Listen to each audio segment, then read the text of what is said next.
Puff Daddy? Your friend Kyle told me you don't understand the importance of voting.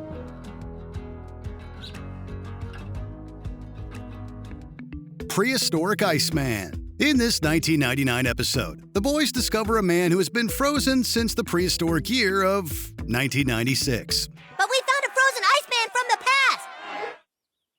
I found this frozen guy in the woods today. No, I found this frozen guy in the woods today. When he's defrosted and goes missing, they enlist a certain crocodile hunter to help. Steve Irwin was at the peak of his popularity at the time, making him ripe for satire. The hunt goes off the rails as Irwin is sent flying toward a helicopter, getting shredded to pieces. Wow, that is the goddamnedest thing I've ever seen. As ridiculous as his demise is here, it took on a more disturbing sentiment several years later, when the real Irwin died following an encounter with a stingray. We doubt Matt Stone and Trey Parker have any qualms about this episode, though, since they'd make fun of Irwin twice in the wake of his tragic death. It's just not super cool. You gotta leave. ManBearPig. As Al Gore warned the public about global warming through his documentary An Inconvenient Truth, he also dropped by South Park to caution them about ManBearPig. Don't worry, it's not really ManBearPig. It's me, Al Gore. We know. Dude, what are you doing? I'm spreading ManBearPig awareness. The former vice president is depicted as a dullard so desperate for attention that he makes up a fictional threat. South Park doubled down on the Imagination Land trilogy, where it's implied that ManBearPig is no more real than the Lollipop King. What is it? It's like a half man, half bear, and half pig. In the years since ManBearPig's introduction, the evidence supporting climate change has only become harder to ignore. While there may always be climate change deniers, even South Park relented in 2018, confirming that ManBearPig is real and we should have gotten cereal over a decade ago. We didn't listen then, and now it might be too late. There were Say more than... you're sorry for making fun of me. We're sorry for making fun of you. That didn't sound serial at all. Butter's very own episode. This episode was always among the darkest, seeing Linda attempt to drown Butters before trying to take her own life. No, Jesus, Linda, what were you thinking? I wasn't thinking! It's only grown more disturbing considering how three real-life figures are depicted. As Butters' parents cover their tracks, they receive support from John and Patsy Ramsey, who, some suspected, were involved in the murder of their daughter, John Bonet. They're also paid visits from Gary Condit, who had an affair with Chandra Levy, a murdered intern.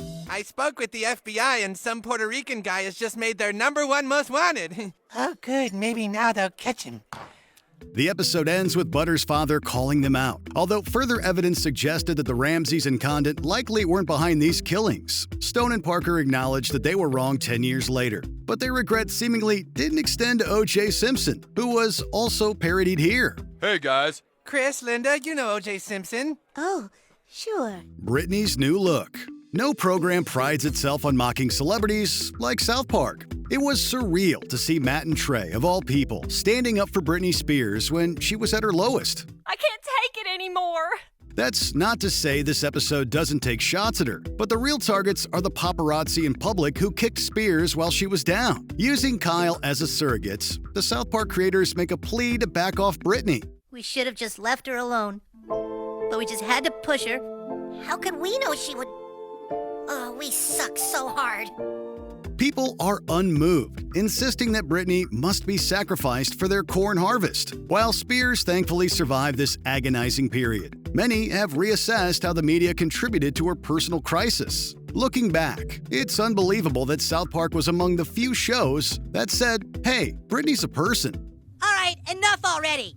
This has all gone on long enough. The Passion of the Jew. The Passion of the Christ was already controversial before it hit theaters in 2004. How do you know? I've seen The Passion 34 times now, Kyle. You haven't seen it once. While supporters presented director Mel Gibson as a deep, spiritual man, South Park argued that something was very off about this guy, as Gibson soon found himself embroiled in a series of legal troubles and PR nightmares, including anti-Semitic comments. This episode started to feel prognostic. That's Mel Gibson? He's not quite as eloquent as I had pictured. Gibson's downfall isn't the only reason why we look back at this episode differently. Dressed as Hitler, Cartman starts a neo-Nazi group, attracting oblivious followers. At the time, this might have been an exaggeration. In an era where many fear that America is heading in a fascist direction, neo-Nazism is feeling less and less like a thing of the past, especially among young men like Cartman. Now I believe we should take to the streets and march in unwavering support of this important movie. Whoa, great idea. It'll be like a parade. Good idea.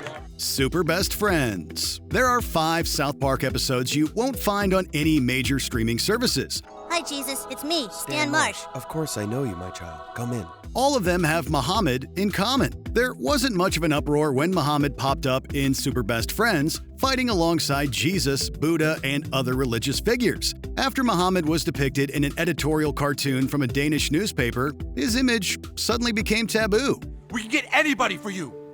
Muhammad, the prophet of the Muslim faith. Ooh.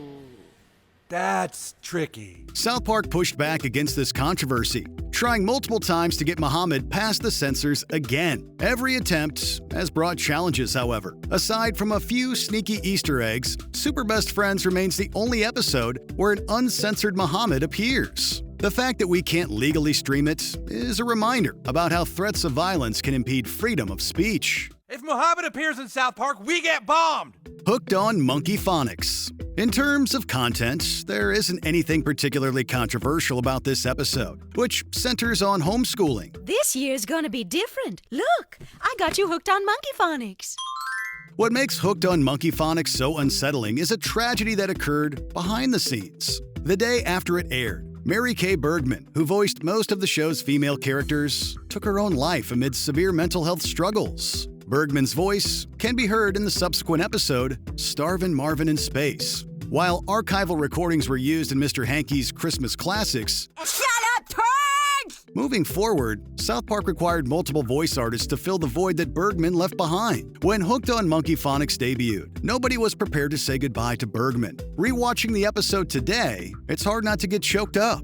Eric, I got you a new history textbook. Why don't you come downstairs? Not right now, Mom.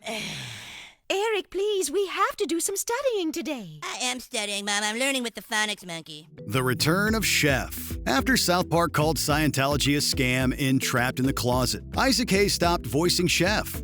I'm not the reincarnation of L. Ron Hubbard. And Scientology is just a big, fat global scam. His absence was addressed in the season 10 premiere, in which old recordings of Hayes were stitched together. The episode ends with Chef's demise, being lost to the club that brainwashed him. For years, fans assumed that Hayes left on his own terms. We shouldn't be mad at Chef for leaving us. We should be mad at that fruity little club for scrambling his brains. According to Hayes' son, though, his late father would have never quit that show. He implied that Scientology made decisions on his dad's behalf following a stroke, which made it difficult for him to speak. While Stone and Parker apparently weren't aware of everything going on, the episode eerily mirrors what allegedly happened to Hayes, as others put words in a powerless Chef's mouth. So have you decided you can still belong to the Super Adventure Club but live here in South Park again? That's right. Jared has AIDS. For a brief period in the 2000s, this season 6 episode mysteriously disappeared from syndication, although not for the reasons you might expect. After a year of eating delicious sub sandwiches, I've proven weight loss is easy. Fans speculated it was either because of the numerous AIDS jokes or because of the episode ending with Butter's parents abusing him. Whatever the reason, it likely had nothing to do with Jared Fogle, who was then seen as an upstanding member of society. Hi, kids. Whoa, Jared. Dude, did you really lose all that weight eating nothing but sub sandwiches? I sure did. And, I also had a little help on the side. Oh, how wrong we were. Since revelations of Fogle's sex crimes came to light in 2015, people have debated whether this episode aged poorly or if it was ahead of the pack. Seeing everyone in South Park turn on the former Subway spokesman now comes off as foreboding, especially when Jared mentions his plans for children. Get him!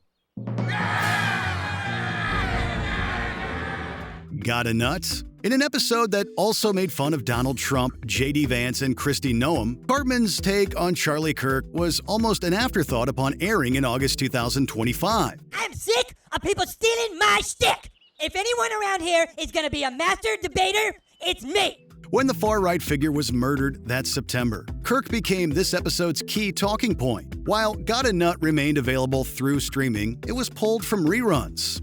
It's not about belief, it's about truth. Science confirms life begins at conception. Some conservatives attacked the episode in the wake of his death, although the real Kirk had called the episode hilarious. Kirk's producer, Amy Colvetts, also said that he would want the episode back up. Whatever your thoughts on Kirk are, it's chilling to think that within a month, he went from being parodied on South Park to the target of an assassination that made the nation stand still. Mom, you don't understand. I'm getting really good at this. I have my arguments down rock solid. These young college girls are totally unprepared, so I can just destroy them and also edit out all the ones that actually argue back well. It just feels so good. Which South Park episode do you find disturbing in retrospect? Let us know in the comments.